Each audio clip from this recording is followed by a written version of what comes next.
How are you? Welcome How's back. everything?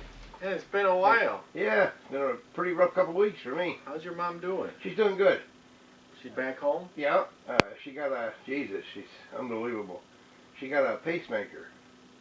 And I picked her up at the hospital to take her home, and she needed a prescription, so we went by CVS, not Walgreens. Okay. And she wanted to go in. Well, she's not supposed to do nothing, no driving or nothing for 2 weeks till that heals, you know. So she talks me into going in. She wants to take the prescriptions in. So I said, okay. I said, I'll wait out here. So I wait out there, and a couple of my friends come by. I was BSing with them. And 10, 15 minutes go by, 20 minutes, and she isn't back out. So I said, remember, she's 84 years old. So I walk inside looking. I can't find her nowhere. I walk back by the prescriptions. I went up front, and I asked this lady, I said, have you seen a short older woman pushing a cart? Mm-hmm. Yeah, she's over there shopping. I walk over there. She's got her shopping cart full of stuff. Can't keep a good woman down. I can't believe it. That's I great. told her, I said, you need to get out of here. Well, she's got to take it easy for 2 weeks. After that, she can go back to her bingo and a racetrack and Racetrack. what do you call that? The Grand Ole Opry. She goes down to. She goes down there. No kidding. Anyway, she's doing good. Thanks for asking. I'm glad. I got a lot of people call me and tell me about I haven't even looked at that last one you put on. They said that it was really a nice one. They thought, a lot of my relatives call me from all over the country. About 7 people saying that they saw that and that it was real nice the way you handled that. And that was nice of you. I was worried. I'm glad Well, thank you. she's back in business, so to speak. Unbelievable, that woman. And that pacemaker is a good thing. It was put in as a precautionary. It's not her heartbeat can actually come back into its regular rhythm. So it's a regular thing. And thanks for everybody out there. They got a lot of people concerned on both of our sides. Everybody's concerned, yeah. Yep, that was neat. Sure appreciate it. Thanks, Jack. Well, today I want to talk to you about auctions. Oh boy. I'm officially licensed in the state of Indiana. I got my diploma here to show you from the Reppert School of Auctioneering. I want to give these guys a plug because I tell you what, this is a top-notch school. If anybody wants to learn about auctioneering, it costs a little bit of money, but we had over 20 certified auctioneers teaching us in that class. So you got to hear a little bit about everything, different slants on the same Tell them who thing. you ran into down there. I ran into Castles and Addicts down there. Yeah, he's pretty cool. I watch his. I look at his videos all the time. He's pretty cool. Yeah, he's a cool guy. But He's right here in Indiana too, you know. He must be down there somewhere. And he's got an Indy store, an auctioneer also. But they have the class right there at Christie's Auction House. So you get to see live auction setup. You get to see the whole thing. We got to actually do a live auction, bid call in the live auction. So you can't ask for a better place. And the Christie's, a great family. I mean, they're all running the whole show. Yep. Melissa's running the auction school, and the dad's running the auction house. Son's running the auction house. Really a great bunch of people. So I highly recommend them. Do you know what that actually is, don't you? What is that? That's actually the only legal license to steal in the world. Not true, not true. We're very ethical in Reppert School. But anyway, I'm getting ready for the first auction. It's going to be either the first or the third Sunday in June. It's going to be an estate auction. That's great. So this is what I want to talk to you about. I've been to a couple estate auctions where they auction furniture off, and it goes like wildfire. It does. It goes for a high price. It does. And I went to one a couple weeks ago, and that stuff wasn't getting bid up at all. I mean, they were selling leather couches for $200. So I'm kind of concerned with furniture because there is a lot of furniture in this place. How do you get top prices for furniture at an auction? Well, it depends on the location, depends on the advertising, it depends on the couch, the name. Like Advertising. Leather couches, cheap leather couches, you know that. Advertising. Now, I happen to have seen this stuff. You took me over there with you, that stuff you've got all high-end stuff. It's very high-end stuff. But this leather couch that I told you didn't do much, it was a high-end couch. But you mentioned advertising, and I'm thinking back to the guy's website that showed what was going to be in the auction. He never showed that leather couch. Oh, you're kidding me. It did not. That's a good reason right there. You need to show it. You need to tell people about it. And when you have an auction, the most important thing is the advertising. And then after, of course, you know about the clientele. You know, you're going to keep your little black book. Your The list. black book, it keeps That's coming right. up. It Oh, keeps you coming can't- up in this business. If you don't keep that, you're done in this business. I don't care what type of buying and selling, wholesale, retail, antiques, collectibles, or toilet paper. You need that black book. So you got your black book, and you know somebody that buys furniture. Is it better to sell that furniture before you get to the auction, or tell them, hey, come on out to the auction and bid on it? I would always make them come to the auction. You would? know, sure. When I had my auction house, I refused to sell anything that was up for auction until the sale. When there was, especially if it was real good merchandise. We did keep one of our auction houses open and sell out of it, but it didn't do us any good.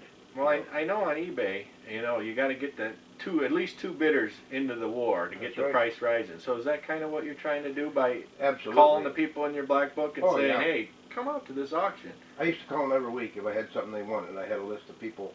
A guy, his name is George. He was a real smart guy. He had something to do with some of the first Walmarts open, and we had an auction together. And he would take that list. He would take part of it, and I'd take part of it. And we'd call him, hey, we've got toys this week. We had a medical tools from the 1850s, right before the Civil War. And so we called everybody, doctors that we had, people that bought instruments, tools. We had one big sale on that. We pieced it out. We didn't even sell it all together. We pieced that out. It was an old leather, made out of leather. But call everybody. It's really important, that black book, that list. Your list, when you get that list guarded, it's like gold. So just word of mouth, spread the word. What other kind of advertising would you recommend? Well, I think word of mouth is about the best, but we use flyers too. Flyers? Oh, we used to put out 1,000, 2,000 flyers. Would you mail them, or would you distribute them? No, we some other distributed way? them. We had a couple of kids that would take. Well, I used to like to do that because I talked to people. We put it on people's cars while they were in the grocery store or in a mall. We did a lot of that. Now, would you do that the day of the auction, or Oh no. before? We do it 10 days. 10 days a week out? before. Okay. Yeah. And sometimes even more. Sometimes we do that twice. We had one big giant sale, and we started 30 days. I know people that special auctions, just like like Christie's or any of the big auction houses. Sometimes they're 6 months away. Now, Auction Zip is a real big site out there now, It so is. I'm definitely going to advertise on there Oh, because yeah. that seems to get a lot of eyeballs. It does. But with more and more people using the internet, do you think the newspaper advertising is still important? I use it. I'm using it right now. So it's still going to bring you some bidders. Some people don't have the internet, That's a and good they point. still buy stuff. That's a good point. They might need furniture. They might not need this or that. And don't forget, by law, the people that are important look at it because they have to list all the storage bin sales in there. That's all people that are interested in stuff like that. They have to list it in the newspaper. Now, let me ask you this. Two choices in the newspaper. You can get a big block ad, so to speak, with, your company name and big details, or you could just do a 3-line classified ad. Obviously, if you had the best, if they were both the same, you'd choose the big one. But the big one's going to cost a lot more money. Is it worth the spend? If you've got the merchandise, I would say definitely worth it. Okay, so it depends what you're selling. Yeah, matter of fact, you're taking me back a lot of years when I worked for the Gary Post Tribune. I was a racetrack reporter and a proof boy, and I got involved in the advertising. I would take those ads out, and they would read them, proofread them. Then they'd sign them, and I'd take them back. Oh, Little okay. bitty car. And I remember that I used to listen to people talking, and something that stuck out was like car dealers. If they had really expensive cars or a special sale or a big inventory they wanted to sell, they'd do a bigger ad. And they'd run it for a longer period of time. Like if you've got a $1,000 sale, you don't want to run a $1,200 ad. Right, Yeah. right.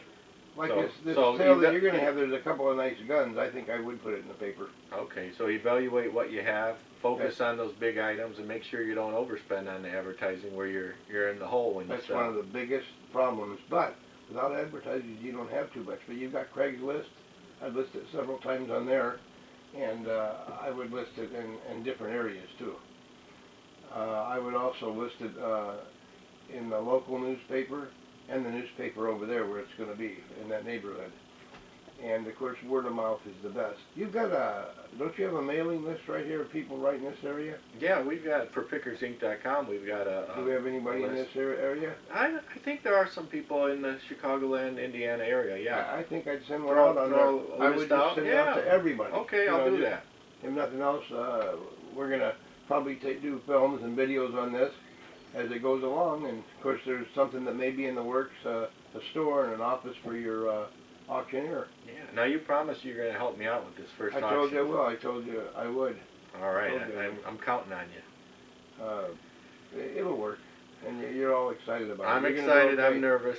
One more question on advertising. Signs the day of the auction. How many signs am I going to need to put I out? put them all over the place. So I got to buy these signs. How many signs? I had, well, it depended on Auction the sale. today with the arrows. How many of those would you buy? I used to put those up, couple up when the auction was going to be, maybe a week ahead. But then the day before the auction or that night, I'd always put up the signs everywhere pointing. Gotcha. And I put up as many as 30 or 40 of them No before. kidding. 30 or 40 signs. But I had a signature. Customized sign? Yeah. With your Yes. business name on it? Yes. That's a good idea. And every time I put them up, that helps a lot too, by the way. Okay. Okay. I only did 30 or 40 estate sales with Kelly at the time, but mine was mostly in an auction house. But we did have special sales at a store and people's houses, and I told you about us in a Kroger parking lot. We used to unload there years ago. That was before he had any storage units. Kelly had all the storage units in Southern California. Okay. Well, I'm excited to do it, Jack. We will try to get some video footage of the setup for the auction, and And then if you do that store thing and that office thing, that's another one because there'll be a lot of big buys coming there. yeah, what he's talking That's about what I'm is looking forward to. we're talking about possible thrift store and buying and selling out of the store, kind of like what Jack used to do out of that old ice cream parlor that was converted into a swap shop. Ice cream manufacturer. That was a manufacturer. And that was a big place. Right? Giant. You could, like the Alps, you could yell and get your echo back in there. It's the truth, too. Wish I could afford a place like that, but it's not going to be I got nearly that when I that got big. the business. It was for $700 a month. I couldn't believe it until I wanted to let it go. The right place at the right time. Yeah, it was. Just bought the right business.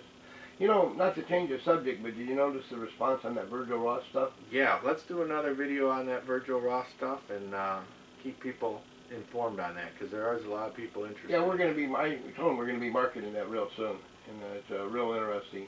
And it gets into some big depth, and there's some big names involved, and some attorneys, big name attorneys that they'll recognize, a news network that they'll recognize, and a show that they'll recognize.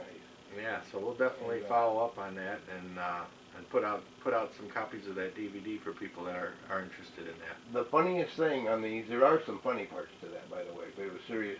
But while they were interviewing my friends, this famous news reality, one of the first reality shows, by the way, while they were interviewing my friends, we were recording them interviewing us. They don't know that. But I still have the footage. It's like an image inside of an image. I also got my attorney. I've got him. This is a real touchy subject that's coming up. The attorney I ended up with, I fired the big time attorney and hired a mom and pop. We recorded him also. I recorded everybody after that. I didn't, you got where you don't trust people when you're doing business. It's a good idea, by the way, with these camcorders and everything nowadays, when you do a deal, is the camcorder. Yeah, they're getting easier and easier to do. It's true. They've got them that fit in your nose now. You got one, don't you? No. I'm just kidding. They put them anywhere, though. Hey, congratulations on that. You're going to love it, Vince. Hey, thanks a lot, Jack. That's exciting. And auctions are exciting. You never know what you're going to run into. Now, this first one's the most scary. You're going to do real well. You're an honest guy. You're a smart guy. You'll have no trouble. It'll just take you a little while. I can tell you're nervous. Hey, I'm just glad you're going to be there to support. Oh, I'll be there. I'll be there, buddy. Thank you. Thanks, Jack. You're going to be fine. I'll see you soon. You're going to be tougher than beer. You know what? Take care, man. Okay, buddy. Bye.